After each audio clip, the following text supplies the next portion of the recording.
There is Andrew Mulwa. He has sworn an affidavit with the false allegations. And he had better be very careful. Because he has made a statement on oath. In the affidavit, he says that Deputy President was involved in KEMSA 3.7 billion irregular procurement of malaria nets, either directly or through proxies. Further,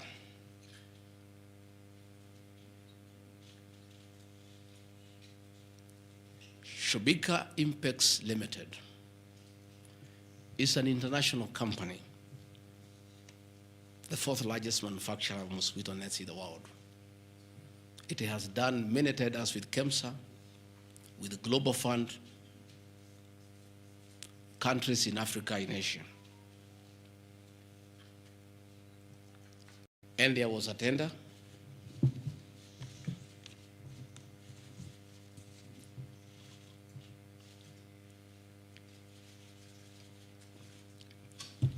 There was a tender funded by Global Fund through KEMSA, and it was an international tender for manufacturers. The company owned by my son Christo Kenya Limited are not manufacturers, and they did not participate in any way in the tender, in any way. What happened is that in the year 2014, 8 years before I became Deputy President, Shobika Impex Limited appointed Christo Kenya as their local agent, whose work is to do their errands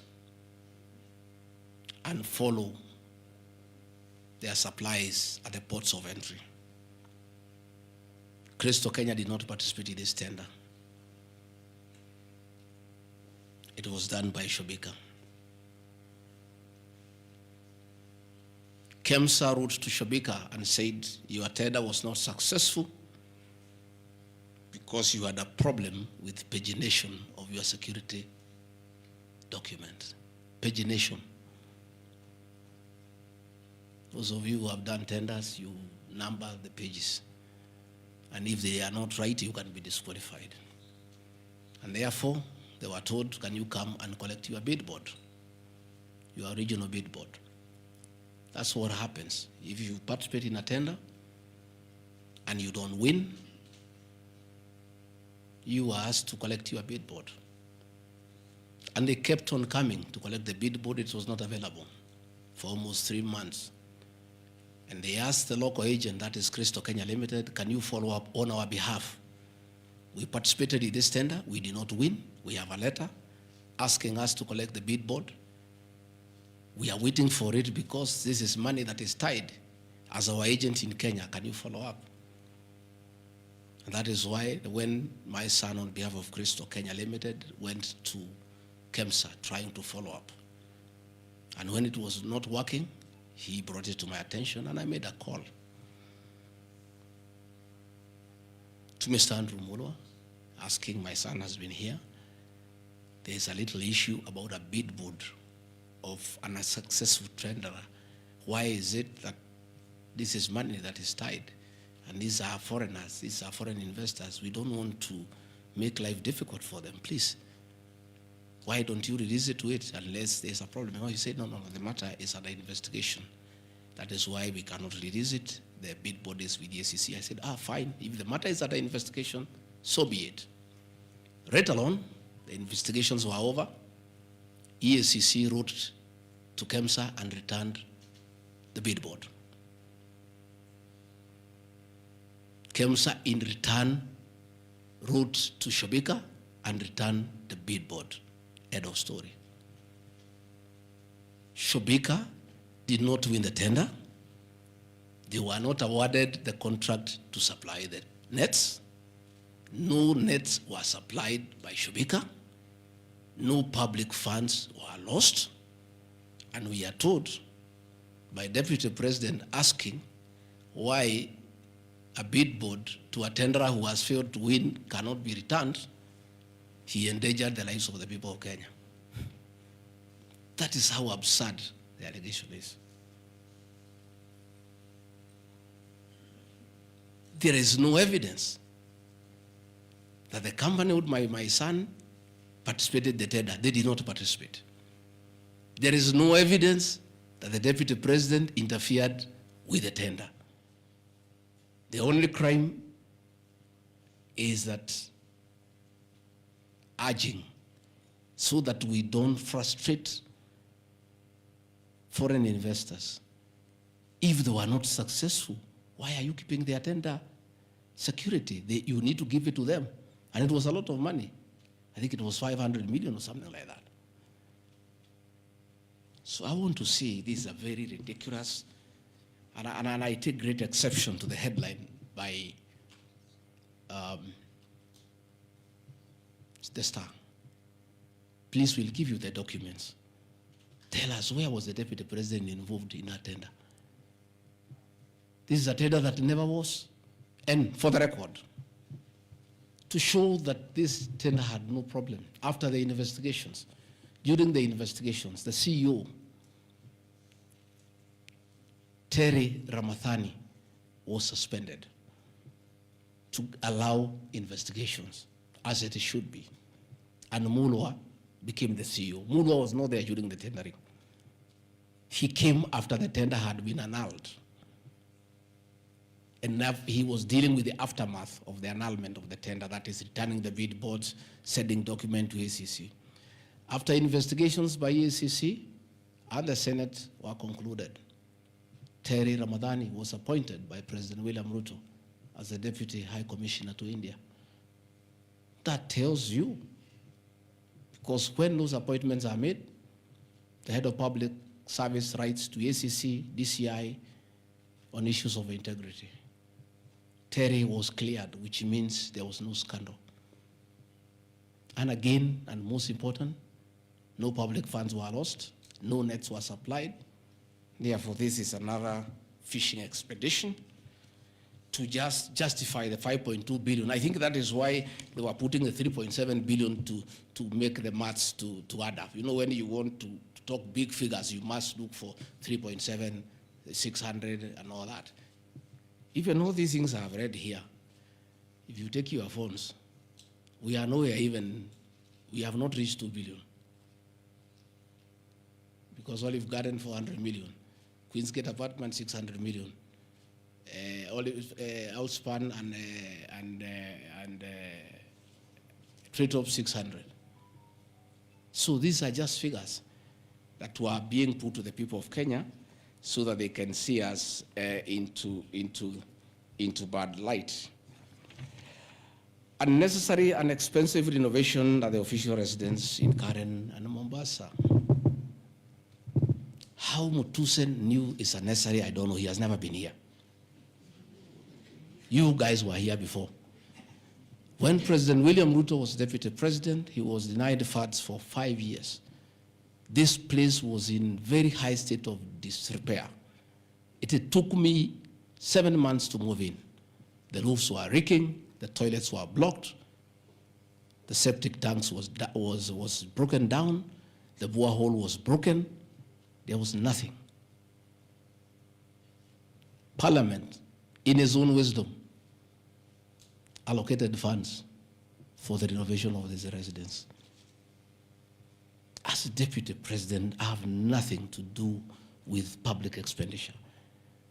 In fact, at that time, the accounting officer, between 2022 and 2023 financial year, was the State House Controller.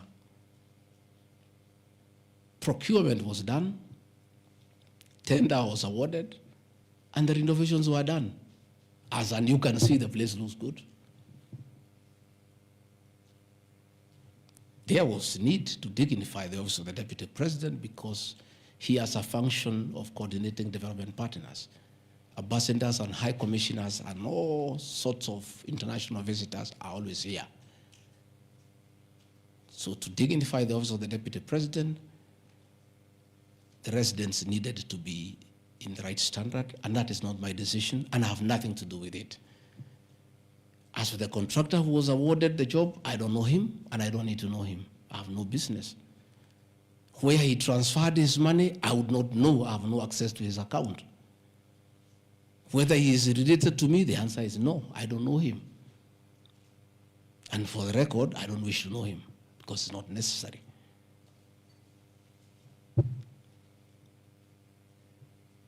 Government expenditure is audited every year by the Auditor General. Since this office was under the executive office of the Deputy President for that financial year, the Auditor General did her inspection and gave us a clean bill of health. The renovations that were done were not highlighted with having any audit query. If the Honorable Mutuse had taken his time to look at the Auditor General's report, he would not have brought this baseless accusation. And even if there was an accusation, it should be directed to the accounting officer, who is the State House Controller, not me. I don't deal with procurement. I don't deal with financial management. I don't deal with anything to do with public finances. But since the matter has been raised, I have to answer to it. I have looked at the Auditor General's report, clean. I have looked at the contract, it's signed by the Controller of State House. As to the work, that I can attest, they did a very good job. And this residence has been dignified. The same with the residence in Mombasa. You know, the residence in Mombasa is where President William Ruto and his wife, Mama Rachel, were chased away, and the house allocated to the regional commissioner.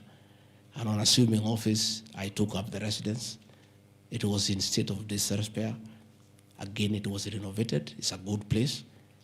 And I normally go there when I go to Mombasa. And it makes a lot of sense, because before the renovation of that residence, anytime I went to Mombasa, I normally have a huge delegation of security people, hospitality, and all that goes with the office, not really me.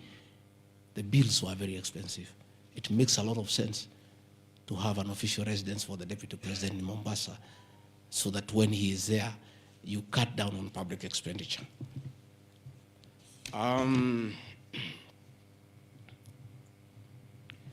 Dubiously acquiring a substantial portion of sum of 100 million paid to Lusona Events Limited. Again, that's another ridiculous acquisition from the north.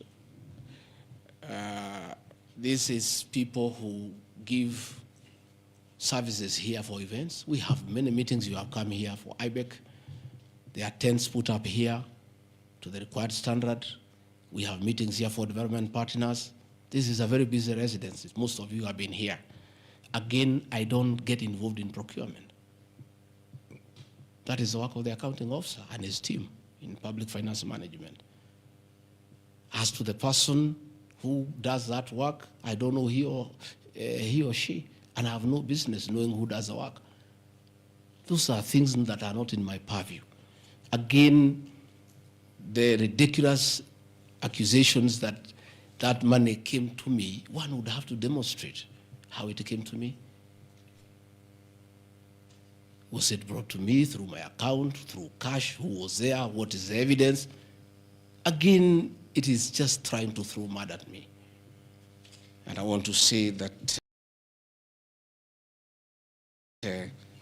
that accusation is baseless, and we believe we want to see the mover of the motion coming up with tangible evidence. Again, these accusations lack particularities and specifics. They are just generalized accusations.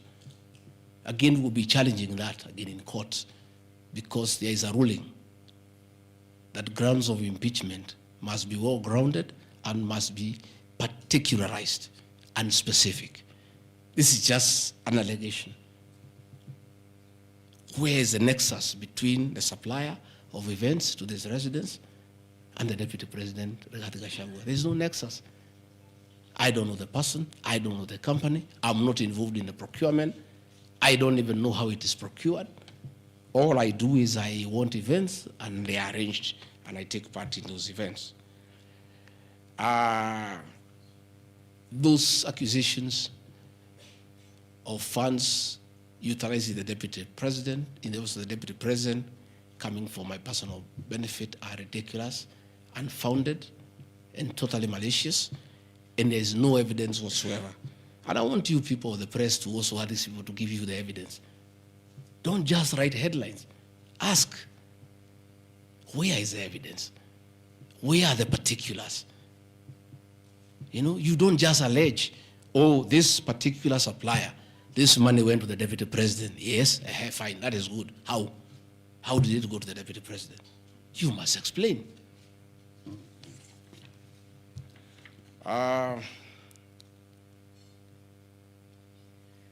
Alleged sensational but false allegations against Lady Justice Esther Maina. It is alleged that a special notice of motion at ground 4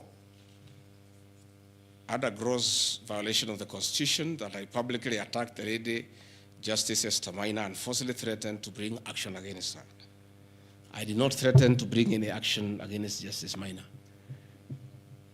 I did bring action against her. I was just informing the public because I'm a public officer and I have freedom of speech. I have filed petition before the Judicial Service Commission against Justice Esther Maina in issues I felt I did not get proper justice. So I did not threaten her. I did what the law says. If you are not happy with the conduct of a judge, you file a petition before the the Judicial Service Commission, which I have done. Again, I don't want to delve before the matters because it is against sub judice. But that I have done, so I cannot be threatened. I cannot be said to threaten her. And again, I have a right as a leader, as a Kenyan, to say what I'm doing. And I did say publicly that I will bring a petition against her, and I have done it. And the evidence is there, you see it, we have filed a petition, and we are waiting for it to be concluded.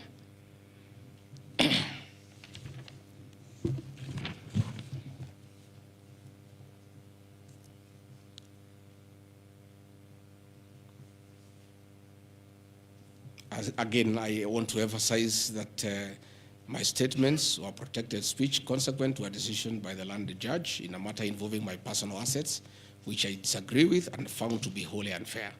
The matter having been concluded at that stage, my criticism of the decision was not sub judice, nor in any other manner prohibited by law. While I respond to the ruling of the landed judge, I was in absolute disagreement with it. Contrary to the assertions, the special motion, I did not falsely threaten to bring action against the landed judge. I took legal action available to every citizen of Kenya under Article 168(2) of the Constitution, which allows any person to petition the Judicial Service Commission for the removal of any judge, and filed a legal complaint before the Judicial Service Commission in March 2024. The complaint being live before the JSC, discussion of the conduct of the landed judge in the said matter here would be sub judice.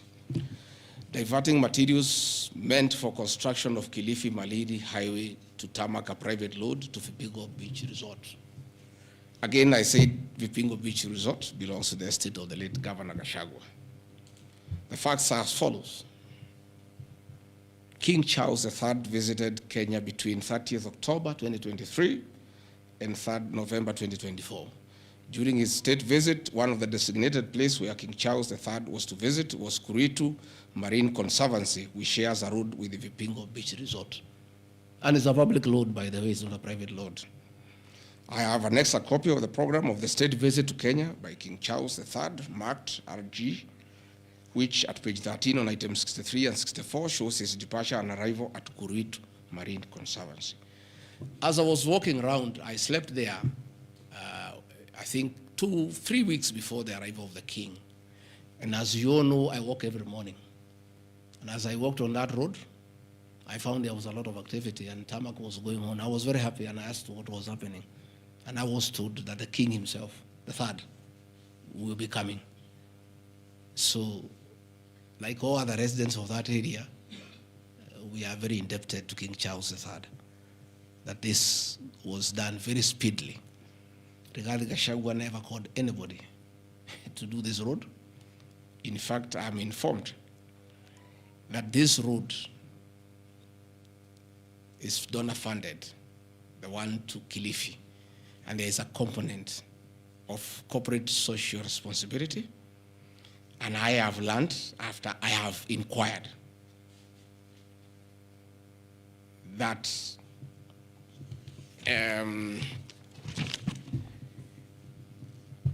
these people of, that road is called Takaungu Shariani Vipingo. It's off the main road. And I am made to understand that Kuritu Marine Conservancy,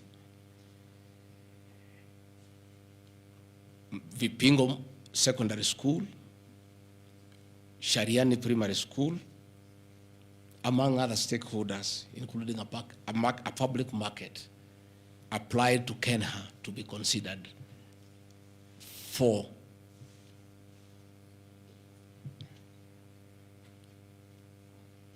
corporate social responsibility.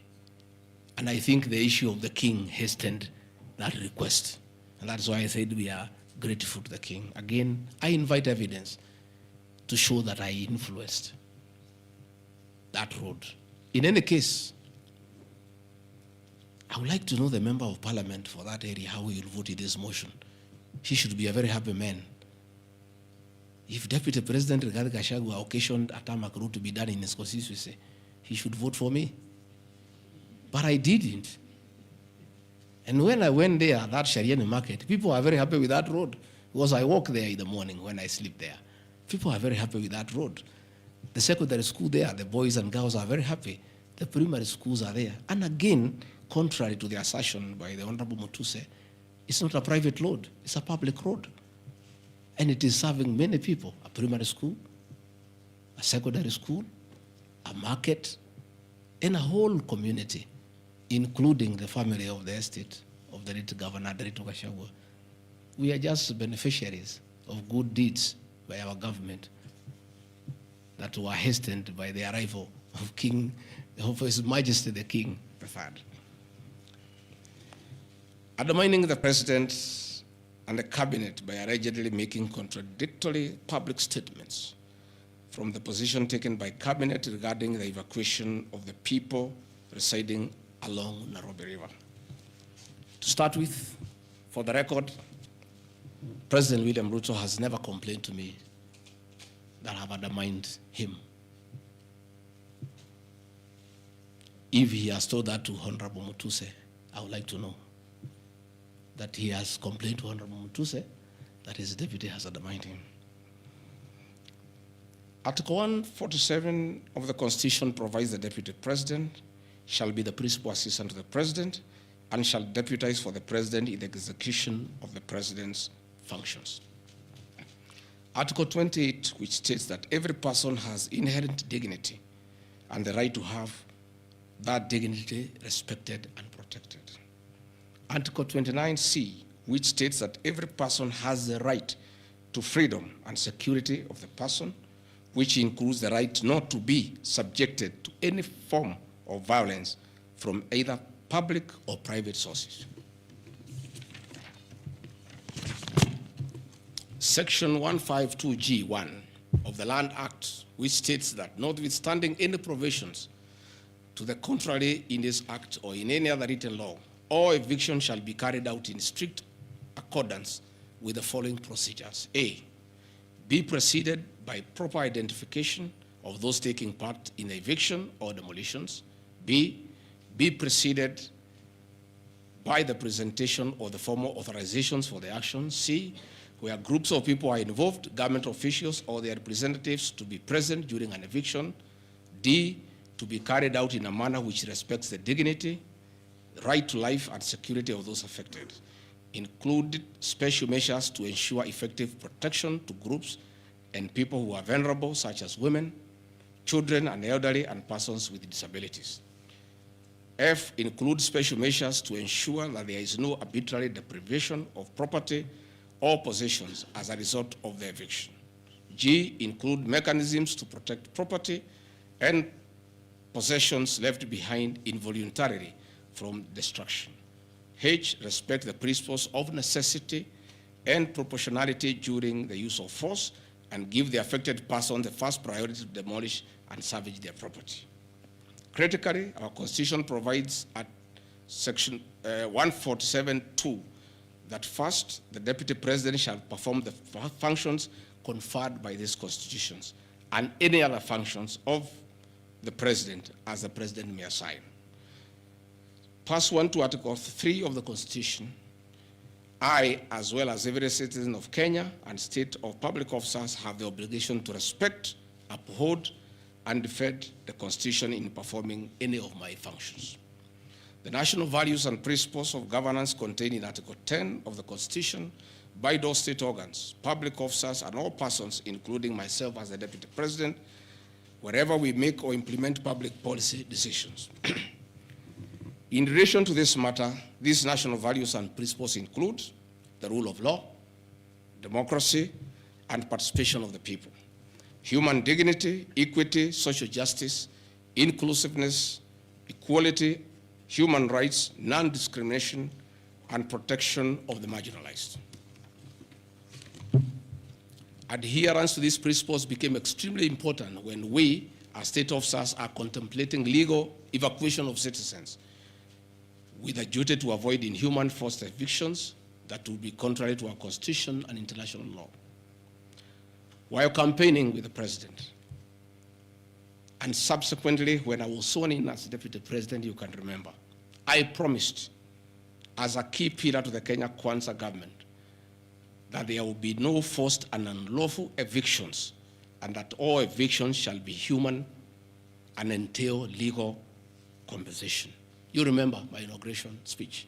I said never again shall this administration carry out inhuman evictions in a brutal manner as was done in the previous administration. I and my office, the Office of the Deputy President, have undertaken extensive engagement with all parties in regard to the cabinet decision on eviction, which I fully support, including the Nairobi River, which is an entity under the ODP and County Government of Nairobi. Adherence to these principles become extremely important when we as state officers are contemplating legal evacuation of citizens with a duty to avoid inhuman forced evictions that would be contrary to our Constitution and international law. Guideline number 6 of the United Nations General Assembly, guidelines for the implementation of the rights to adequate housing, prohibits forced evictions, and the state should ensure that any eviction under domestic law are fully compliant with international law. The guidelines further require meaningful engagement with communities to ensure that the rights of residents are implemented cooperatively without the need for eviction procedures or police enforcement. I have supported the implementation of cabinet directives on the eviction, safe for the fact that on being informed that each person residing at the Nairobi River was being evicted and paid only 10,000 shillings, which I and many other Kenyans felt inadequate compensation for eviction. I insisted that the government should abide by constitutional dictates and international norms while implementing any cabinet decision, including eviction, and maintain the dignity of citizens of Kenya facing evictions. My statements did not and cannot be construed to undermining the president, because the president, like me, sought to defend the very Constitution. I hope I'm very clear. Am I clear? I cannot, I will not oversee, supervise, forced, brutal eviction against the people of Kenya. That I will not, and I can't. President William Ruto and I on the campaign trail gave a solemn undertaking to the people of Kenya that under our administration, that will never happen. So when I was asked to oversee brutal, inhuman eviction against innocent people without notice, without compensation, without due regard to what the Constitution says, I found it very, very difficult, and I rescued myself and allowed the CS for Interior, the Head of Public Service, the PS for Internal Security to proceed. If that is the reason why Rigathi Gachagua should be impeached as Deputy President of the Republic of Kenya and sent home for refusing to undermine the Constitution, for saying no to brutal and inhuman eviction of poor Kenyans, let it be. Undermining devolution by allegedly holding a meeting in Nairobi. Good people. I'm sure you are as embarrassed as I am. That a deputy president holding a public meeting to talk to the people of Kenya is undermining devolution. To start with, Deputy President Rigathi Gachagua, in the duties spelled out by the President under Executive Order number 1 of 2023, he has the duties to coordinate intergovernmental relations. I work with the governors. This is the home of devolution. I hold meetings with the governors every day. I chair IBEC. I cannot be accused. And I need evidence tabled that I undermined devolution.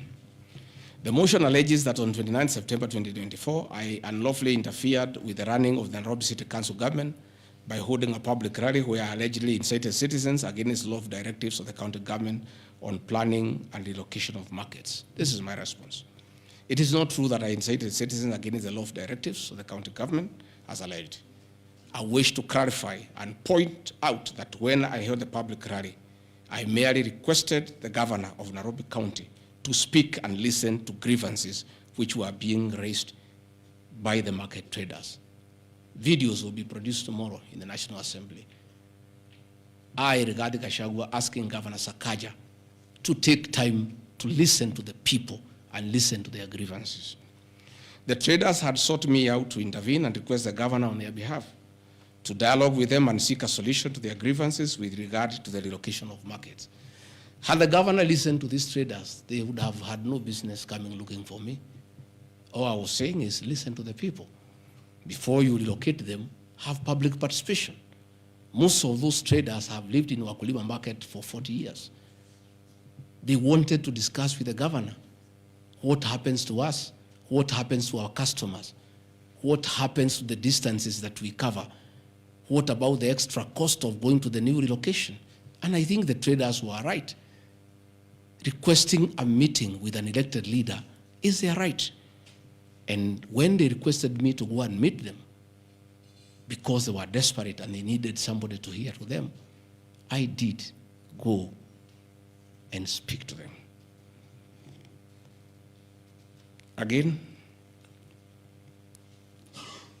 this motion alleges that on 20 September 2024, I unlawfully interfered with the running of the Nairobi City Council by inciting citizens against law directives of the county government.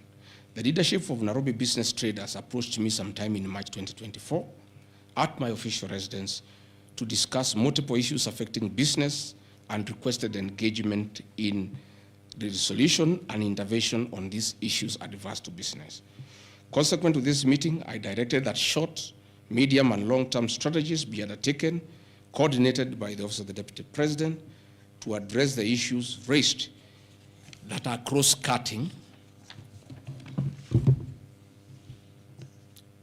with agencies including KRA, Kenya Post Authority, Counterfeit Authority, Kenya Bureau of Standards, the National Police Service, Kenya Copyright Board, given that devolution is under the Office of the Deputy President. I was just doing my work. On 11th April 2024, the Small Traders and Government Agencies Technical Committee, coordinated by my office, held a meeting to discuss issues raised by the small traders, including Mudhurwa Market, attended by ODP staff in a supportive role in keeping with the draft framework of cooperation and engagement between government, Nairobi City County, and the Nairobi business traders. Subsequent to that meeting, a meeting on 24th April 2024 between Nairobi City Council and the Nairobi small traders and numerous others, the ODP on 22nd July 2024 invited His Excellency Johnson Sakaja, among other state officers, to a meeting at ODP. Officers scheduled for 22nd July 2024 to review the draft framework of the cooperation and engagement between the small traders and the government of Kenya. On 3rd September 2024, the ODP wrote to Governor Johnson Sakaja and all other stakeholders, submitting a final combined draft of the framework for review and feedback. After all the engagement between all the parties and the draft framework, Governor Sakaja decided to arbitrarily proceed with the relocation of Muthurwa Market. That gave rise to the cry by the people. Meetings had been held, a framework had been agreed on. And as an elected leader, as deputy president, I think going to listen to people who are in anguish, who are crying, is responsible leadership. The government that President William Ruto and I lead is a listening government. And going to listen to people cannot be an impeachable crime. I would like to know how members of parliament would want to send me home for going to listen to people who are crying that they need to be listened to. I would like to understand. Undermining devolution by allegedly holding meetings to fight alcohol.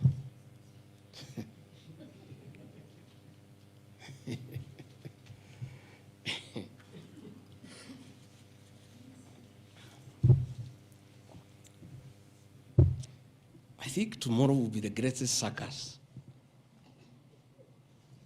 Or do I call it the theater of the absurd? That Deputy President Rigathi Gachagua, undertaking duties assigned to him by the president to fight illicit brews and drugs across the country, should be impeached because by doing so, he is interfering with the devolution. I held meetings in Nyeri, attended by Governor Kahiga, Governor Waiguru, Governor Irogo Kangata, Governor Wamatangi, Governor Kiari Badilisha. I held a meeting in Chuka, attended by governors of Embu, of Tharaka Nithi, of Meru. I attended a meeting in Mombasa, attended by governors of Kwale, a representative of the governor of Mombasa, the governor of Taita Taveta, a representative of the governor of Lamu, to discuss. I held a meeting in Nakuru, nearly with all governors present, and all of us jointly, under my chairmanship, the Ministry of Interior and Governors, we agreed on how to tackle the menace of illicit brews. And we have a good story to tell. Out of those efforts, our young men who are sleeping in trenches are back home. Women are very happy their husbands are back home and they are bringing food. In fact, some children have been born. Some have even been named Gigi because of the effort that I have put in fighting illicit brews.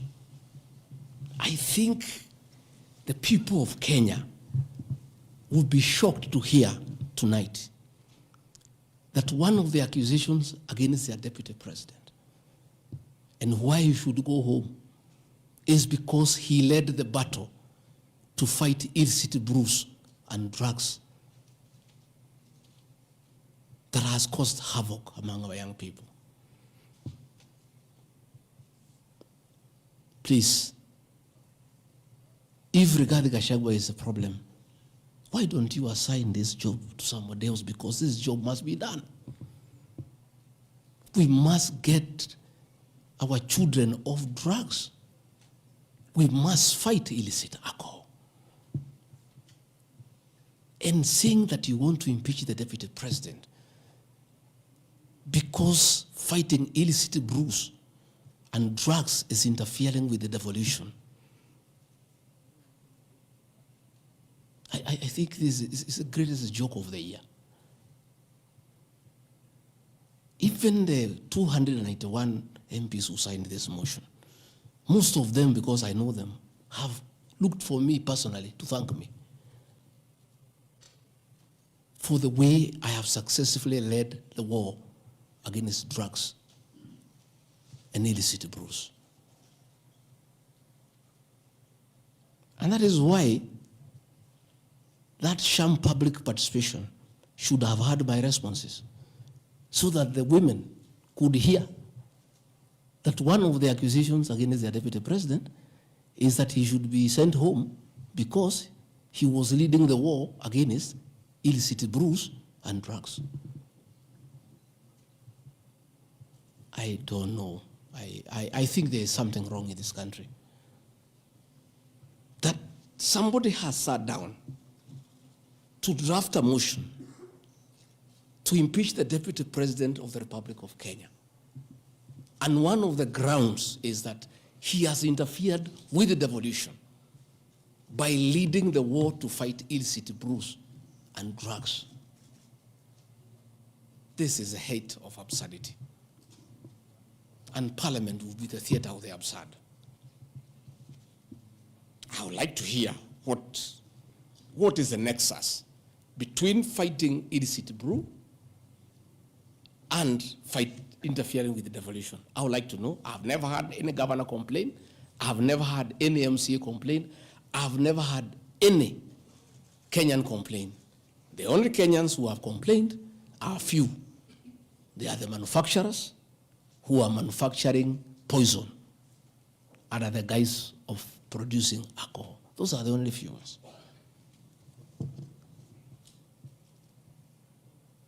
I beg the National Assembly and the Senate, most of the National Assembly, to save face, to consider striking this ground before the motion tomorrow, because it sounds ridiculous to the people of Kenya. Again, if Deputy President Rigathi Gachagua has to be sent home for fighting drugs and illicit alcohol, so be it. Sensational statements against the National Intelligence Service and its Director General and other officers. My response. In relation to this allegation, I wish to state that the National Intelligence Service holds a very critical role in ensuring the safety and security of our country. They are responsible for gathering intelligence and share it with all our law enforcement agencies to ensure that the country is safe at all times. Consequently, when the country was caught flat-footed with regard to the scope and extent of the public's dissatisfaction with the Finance Bill 2024, which degenerated in the Gen Z protests, it pointed to the failure of the National Intelligence Service in carrying out its mandate. I am persuaded that the National Intelligence Service ought to have known beforehand that the public was completely opposed to the finance bill, and they ought to have briefed the president before the protests began, as this would have caused a change of tact by government regarding the proposed bill, and protest which culminated in the loss of innocent lives and destruction of property could have been avoided. Hence, I express my opinion, as this is in my public media briefing in Mombasa, and my utterances were not any different from what happens to other countries when there is lapse or failure by the intelligence agencies. Many of you will recall that after September 11th terrorist attack in the US intelligence agencies were massively criticized. An inquiry was even opened to investigate why the intelligence agency was not able to detect and thwart the terror attack. Under the Constitution of Kenya, the government agencies are supposed to be accountable to the Kenyan people, including the National Intelligence Service, and calling them out when there is a dereliction of duty does not amount to undermining them. In any case, the Director General of NIS is not above the law. He is a public officer. Just like the President, the Deputy President, Cabinet Ministers, he too is subject to criticism like any other public officer. In fact, I'll have videos. President William Ruto, as Deputy President, at one time criticized the then Director General of the National Intelligence Service. In another video, he heavily criticized the then Inspector General of Police for their performance. I have learned from my boss how this job is done. It's clear. It's done. I mean, nobody, the President is criticized daily. The Deputy President is criticized daily, and we take no offense. The Director General of the National Intelligence Service is not above the law. He is a public officer. He is accountable to the people of Kenya. And when one feels he has underperformed, he'll be called out. Because that is the nature of the Kenyan state. And this I learned from my boss when he was deputy president. Again, there was an issue that the president and I committed ourselves publicly that never again in our administration shall ever we allow abductions and extrajudicial killings. Despite the police keeping on misleading the president to say that there are no abductions, you all know, you have evidence on video that they have happened. And that is what I commented, and I said it is wrong. And because I'm a truthful person, I'll say what is wrong when it happens. Despite the fact that I am compelled by the principle of collective responsibility to be part and parcel of every decision made by government, that I'll continue to do so, but only those decisions that are constitutional and within the rule of law. Abductions and judicial killings are unconstitutional. I will never support them.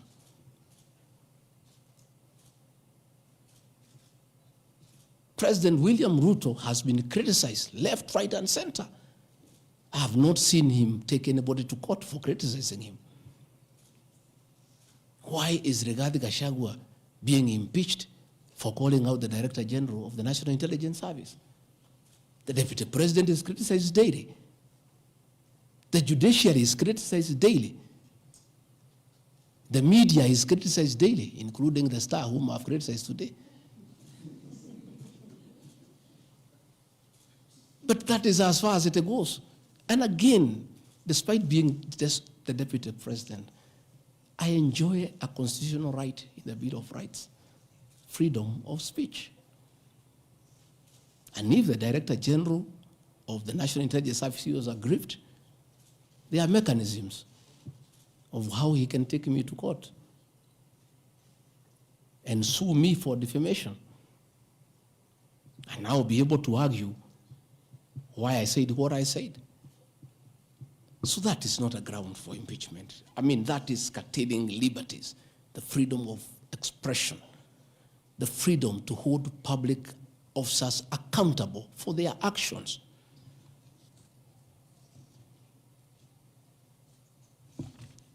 And I want to say finally,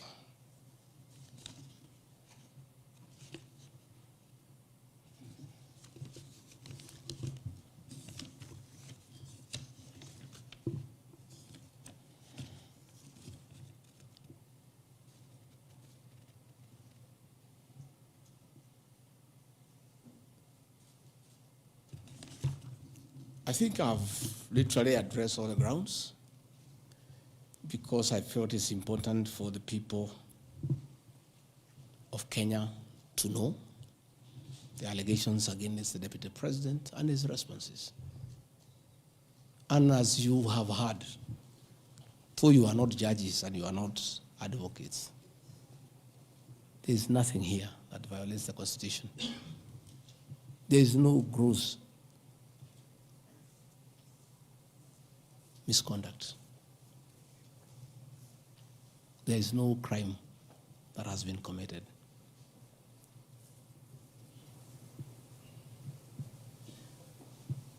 I'm innocent on all these charges, and I want to clarify my apology yesterday to the President did not in any way imply that I'm guilty of these charges. I'm not. This I'm not. My statement was that if there is something I've done to the President that I don't know, that probably has upset him, I ask for his forgiveness.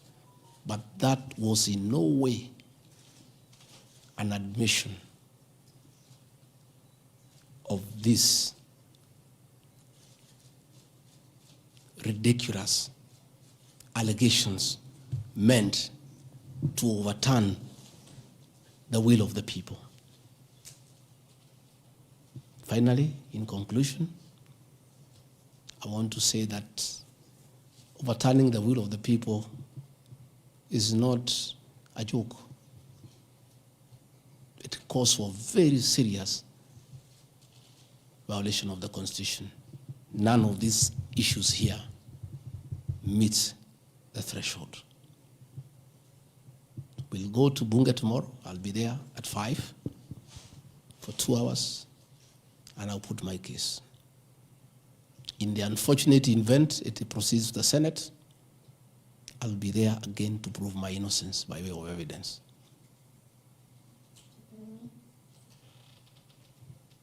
When I called this press conference, there was a lot of speculation that Rigathi Gachagua wants to resign.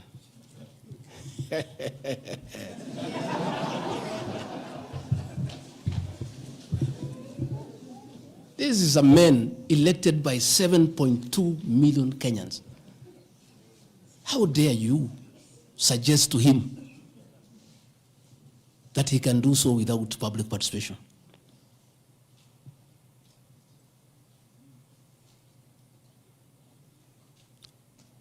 I have no intention whatsoever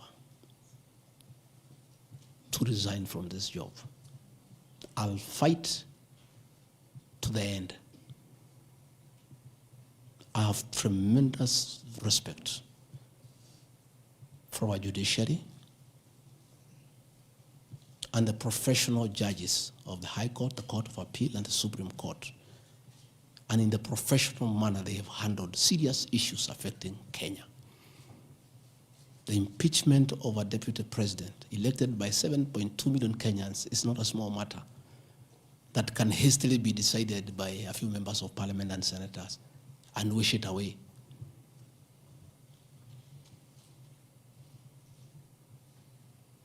I'll submit myself to independent institutions to get justice.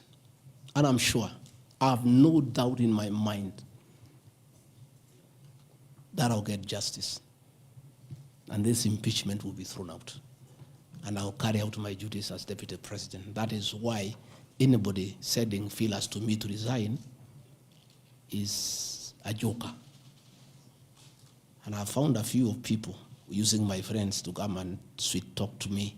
Please, my friends, I don't want to become enemies with you. When you are given such silly messages, don't bring them to me. I have no intention. I cannot resign.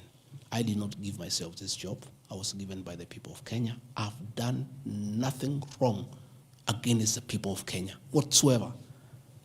I've worked hard. I've been very loyal to my boss, President William Ruto. I have worked hard every day.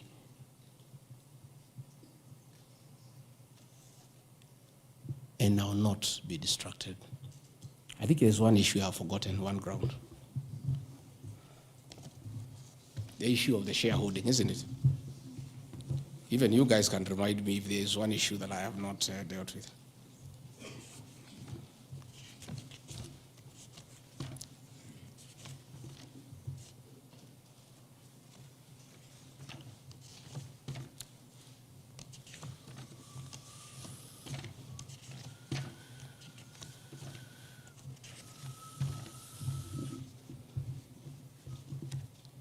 Can somebody there give me my notes on shareholding?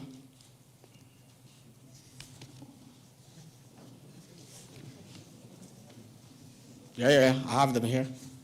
That's okay. Yeah, this is an important one.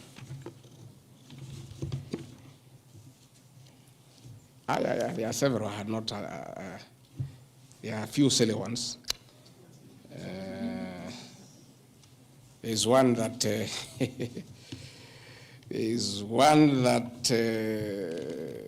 I'm conniving with cartels in the tea sector to block ATDA from implementing guaranteed minimum returns that would benefit small traders. The allegation is not true. No evidence whatsoever has been adduced to substantiate this claim. As far as I know, I've successfully completed my mandate, which was assigned to me by the president, which culminated into creating synergy between people who had taken KTDA to court and suspended the operation of the Tea Act. As a result, the Tea Act now is in operation. The president never mandated me to take over the affairs of the Ministry of Agriculture. He asked me to spearhead tea reforms. I did the tea conference in Kericho, brought all the stakeholders together, and as a result, I created a synergy among all the stakeholders, and we agreed that those people who had gone to court withdraw the cases, and now the Tea Act is operational, and that will see meaningful reforms. As to claims that I have stopped the selling of tea in Mombasa, there is no evidence to that effect, and I want to call upon the Honorable Mutuse to provide that evidence. Again, in matters coffee, I was given a job by the president to initiate coffee reforms, which I have done successfully. I held the coffee conference in Meru for 3 days in 2023. For the last 2 years, I have been working with stakeholders, including members of parliament and the Senate, which has culminated into 2 bills, the Coffee Bill 2023 and the Cooperative Bill 2023. These 2 bills, the Coffee Bill 2023, will see the reintroduction of the Coffee Board of Kenya that will market coffee for farmers without putting profit.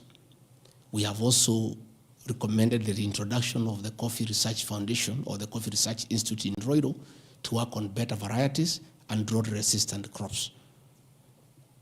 Through my efforts, again, I've completed my work. The 2 bills are before the National Assembly. I call upon members of the National Assembly immediately after the impeachment process to embark on these 2 bills and see them to fruition so that farmers can enjoy the work we have done in coffee reforms.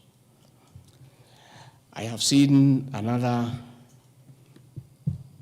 absurd, that I have taken control of a local cooperative society in Madera constituency where I was a member of parliament. This is false. I should be told which society by name, because I know all the societies.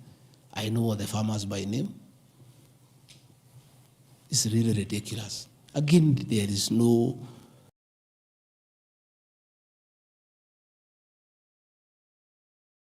evidence, there is nothing. Use of shareholding, I think this matter has been discussed for a long time, and I think it's good tonight I put it in proper perspective.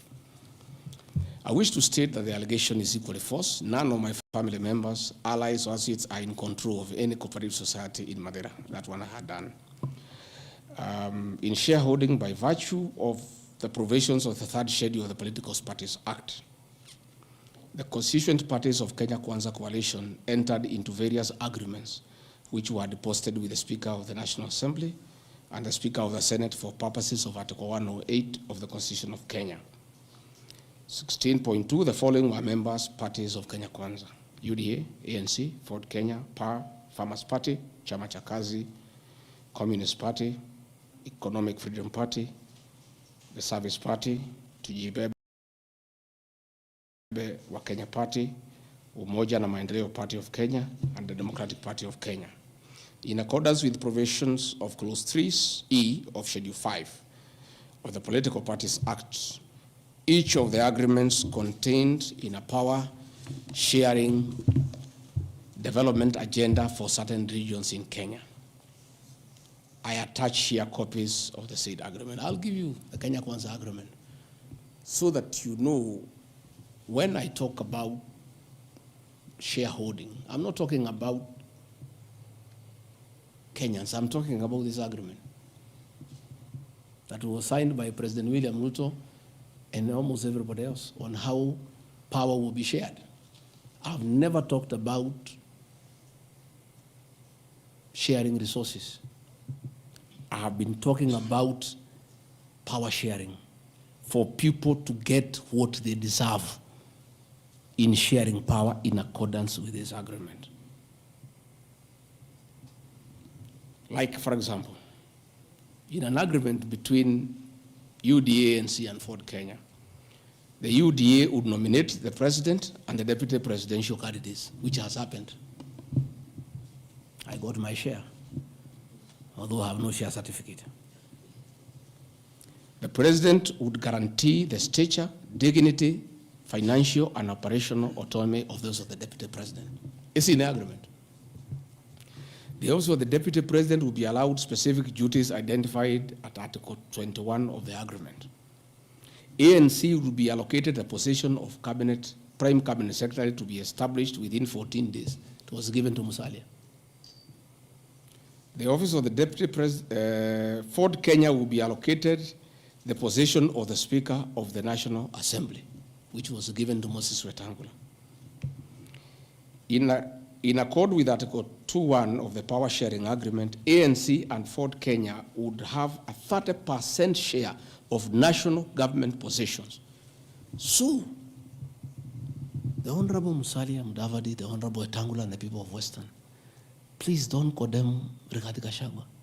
The agreement is here, defining your share in the government.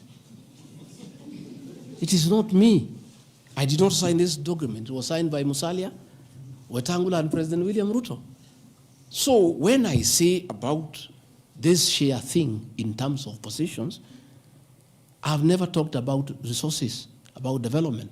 Although it is also here, is that regions bargained with the president for shares. Musalia Mudavadi and Moses Wetangula bargained for 30% of shares within the Kenya Kwanza government. Although they were also supposed to give us 70% of the vote, which they did not.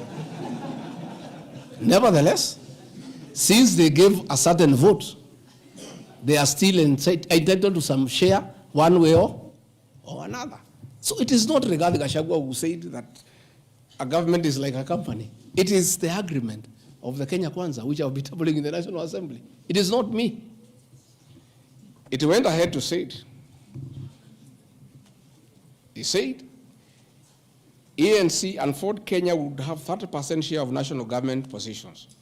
That is cabinet secretaries, principal secretaries, high commissioners, ambassadors, diplomatic and consular representatives, chairpersons of state corporations, directors of state corporations, chairpersons and commissions of constitutional commissions, provided the 30% share is to be shared equally between the ANC and Ford Kenya. Sasa mimi nikiambia watu wafuate share yao, makosa yangu ni gani? Iko hapa. I did not sign. They went ahead. Musalia Mudavadi and Wetangula. And they must follow these things. Because I will not follow for them because I was not party to the Western agreement. The agreements were with regions.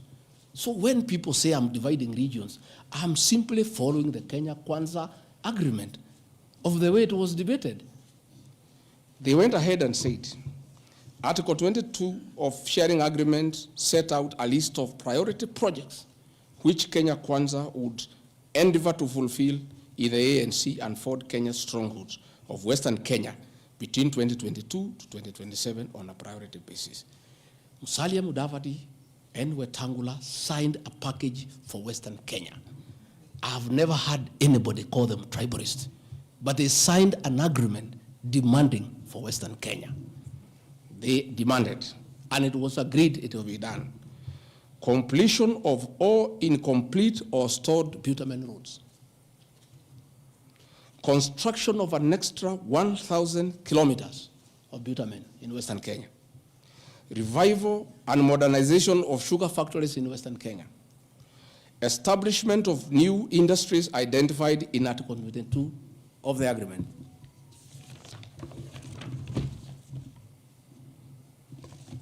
Ladies and gentlemen, this is the Kenya Kwanza agreement on shareholding. What crime has Rigathi Gachagua committed to be impeached by saying what President William Ruto appended his signature to, with Musalia Mudavadi and Wetangula who will preside over my impeachment? What crime has this man committed? The crime of this man is just being truthful, because people do not want these things to be known. That is a problem. People have a problem that I'm a truthful man. The people of Western Kenya has now known today what their leader signed with President William Ruto. it is upon them to demand their share as per this agreement. I did not sign this agreement. I will read the people who signed. But because I was present and I'm a truthful man, I fight for the people of Western Kenya. Power sharing agreement between Kenya Kwanza and PA of Amason Kingi. I want to give 2 examples. Yeah? In accord with Article 8 of the agreement, PA would be allocated the position of the Speaker of the Senate. He negotiated for himself. Let's be truthful. You brought this motion, we'll discuss. The people of Kenya must know the truth so that if Rigathi Gachagua is being crucified for being truthful, let the people of Kenya know why he is being crucified. How can Moses Wetangula say I should be impeached because of saying people to get their shares when he is a signatory to a share agreement with the president on what will go to Western Kenya? And then they accuse me of tribalism. They did not say anything should go to Central or Mount Kenya. They talked about Western. When I say something for Mountain, I'm a tribalist. Kingi said, position of Speaker, you are Mepewa. Article 9A of the Power Sharing Agreement, PA would nominate the candidate for appointment of 1 principal secretary when Kenya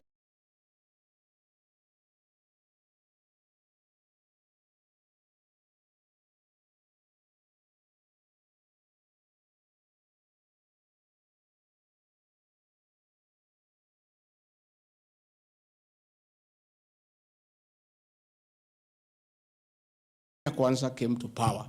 Nobody should ever again in this country ever accuse me of talking of shares.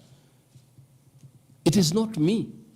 It is my boss, President William Ruto, who appended his signature with other leaders that Kenya is like a company of shares. It is not me. And he signed the agreements. Sharing Kenya is here, it's being shared. True or false? True or false?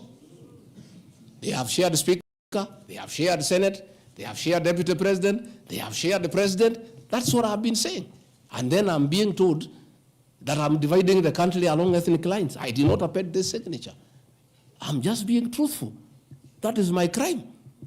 People want these things to be hidden so that they pretend to be nationalistic and say Rigathi Gachagua is tribal. But the people who append these signatures are the ones who should explain why they were signing things for their regions only. Yet they say they are national leaders.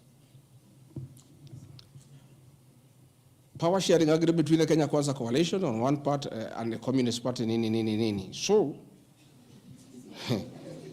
Service Party, at least I saw Chama Chakazi. They say the party leader should get something. Moses Kuria was given something.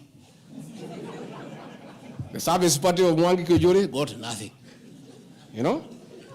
So, unajua sasa, ile shida iko Kenya hii ni ukora. And people not being truthful. The agreements are here. Like in a Communist Party, they have been making noise. They signed an agreement, they have not seen anybody. Yeah? So,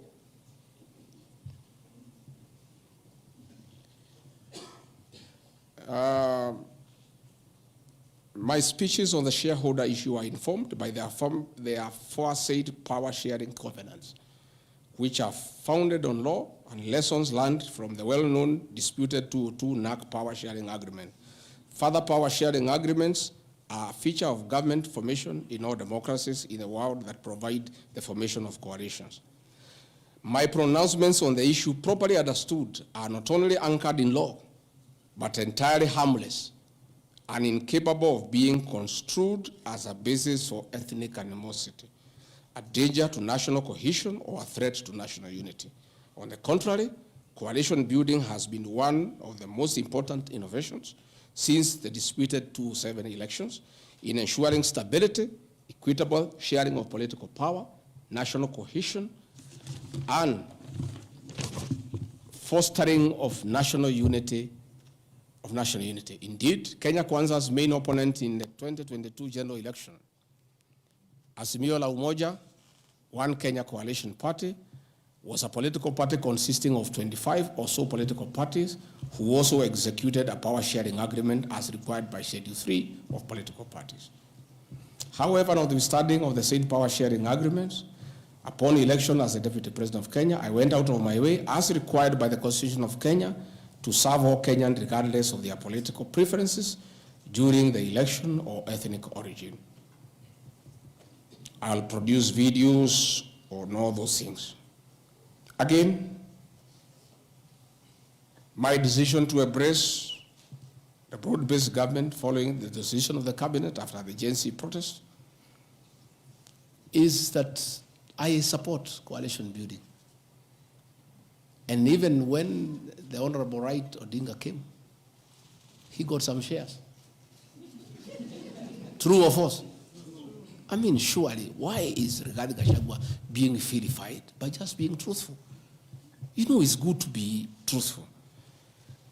I have heard that my saying we observe this agreement is a threat to national unity. I have never been caught by the National Cohesion and Integration Committee to tell me that I have said something that can create ethnic disharmony. On the issues of one man, one vote, one shilling, I am told again that it can create tribal hatred. How? The one man, one vote, one shilling is not a formula for Mount Kenya region. Far from it. The one man, one vote, one shilling talks about equity. The gist of that formula is that all Kenyans should be treated equally. If we are giving bursary to the children of Kenya, let us agree how many children we have. If there are 30 million and we have 100 million, we divide equally and distribute to every constituency to those children. If a hospital takes care of 1,000 patients,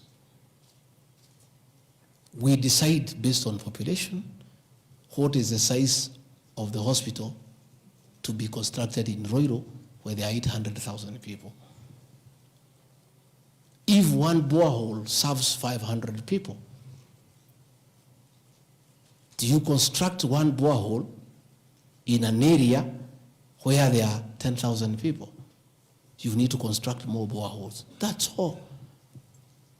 And these populations are everywhere in Western Kenya, in Kisii, in Rift Valley. The high numbers are not just in the Mount Kenya region. This is a formula, in my view, that is good for everybody. Again, it is not a law because I pronounce myself. It's just an opinion. And in our democracy, I think it's only fair to allow people to have freedom of speech and to be entitled to an opinion. There are those who talk one man, one vote, 1 kilometer, and it is their right.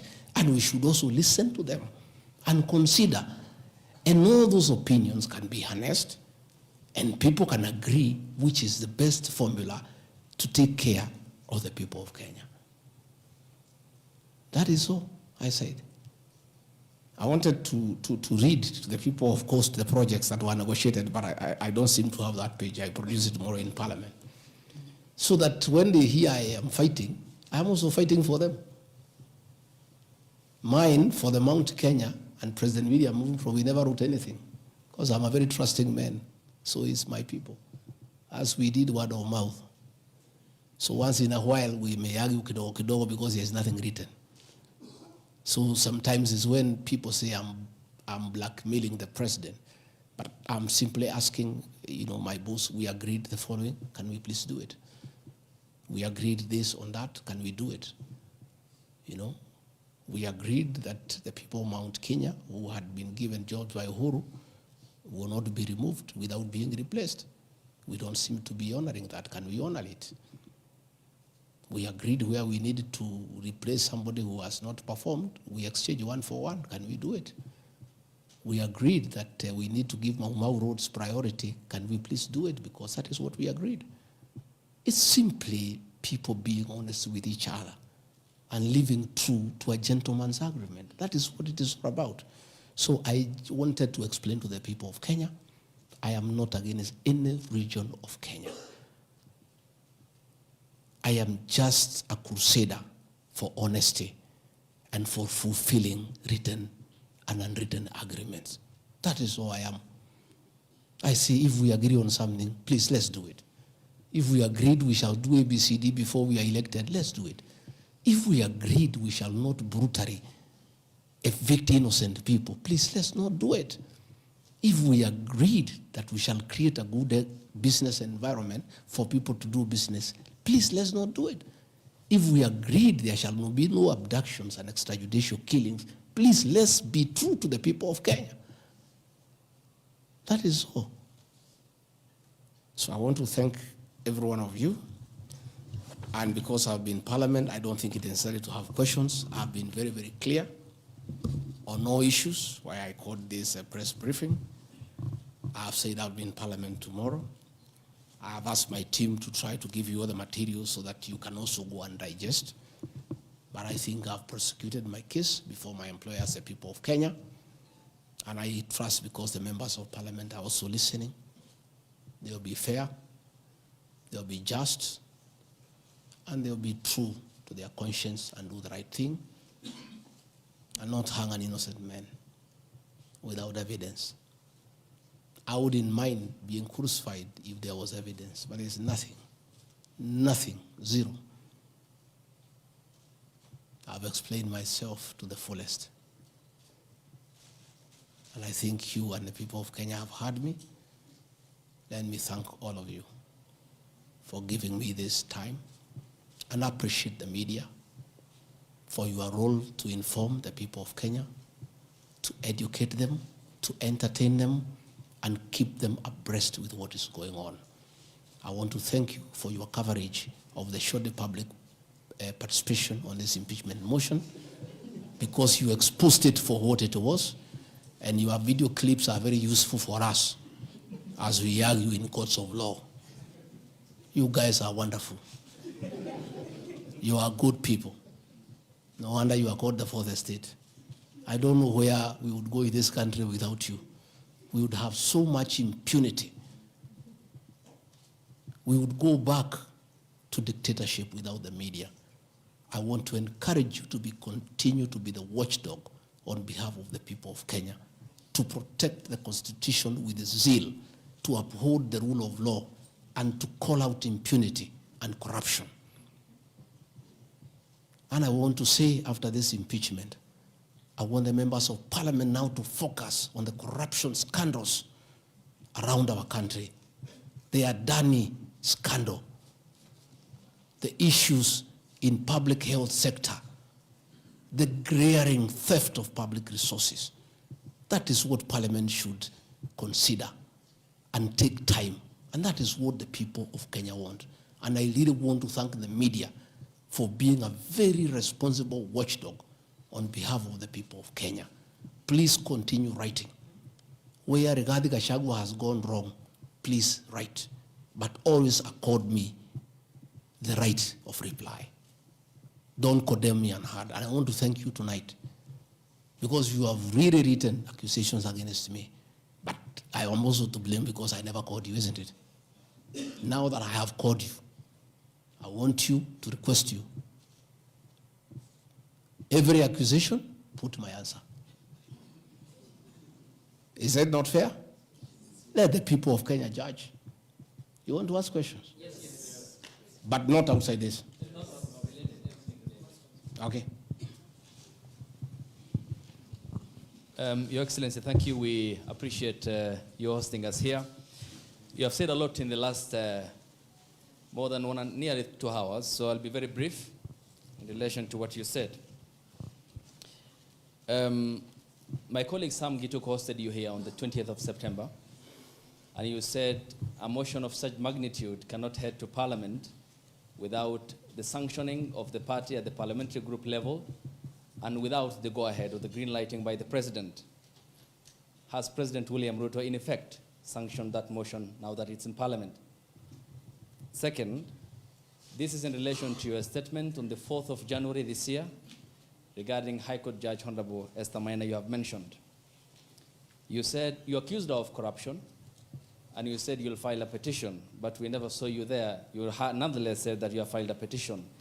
Can you tell the Kenyan people when you have filed that petition? Maybe you can note. This one the same because, Your Excellency, you and President William Ruto hold the ultimate office that must provide answers for the Kenyan people. You therefore are open to accountability, scrutiny, and questions.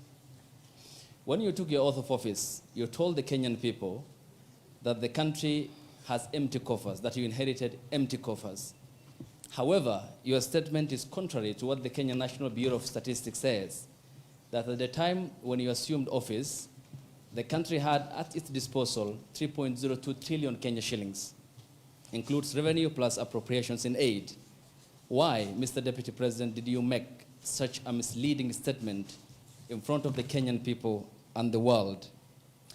Regarding your shareholding question, I'm sorry to hold you to account, Mr. Deputy President, that the context in which you have provided the agreement between the parties, the Kenya Kwanza parties, and your defense is different. This is what you said in Kericho County, that this government, on February 2023, this government is a company, you told the people, that has its shares.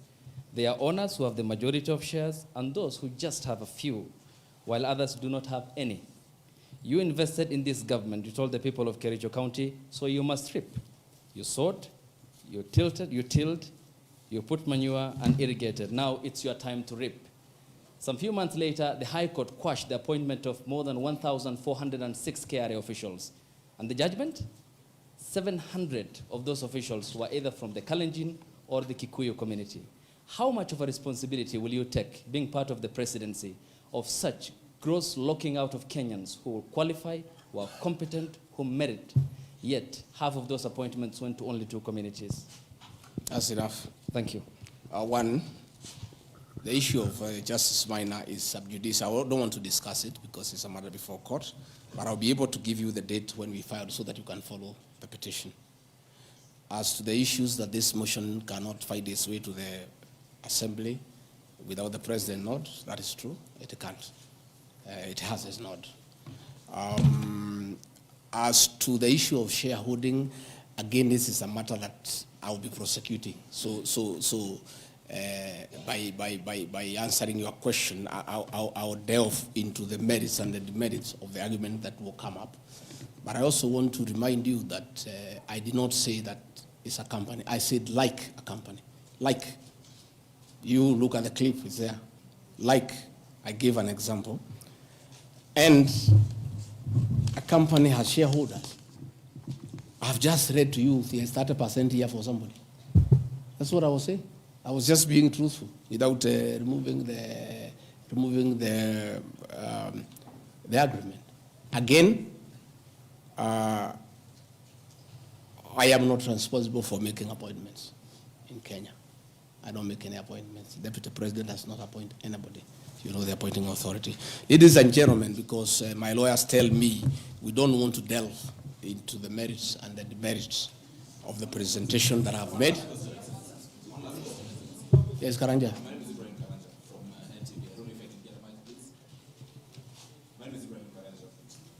From NTV.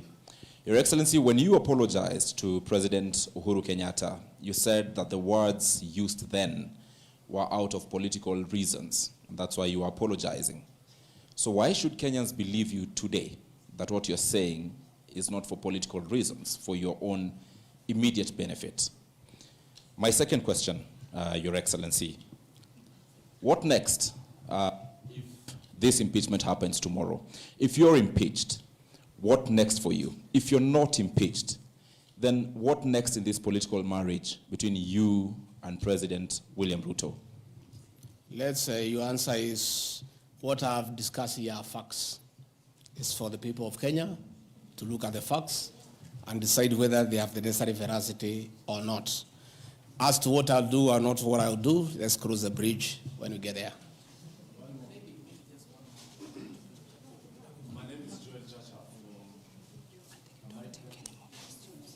I think Good people. We have had a long night.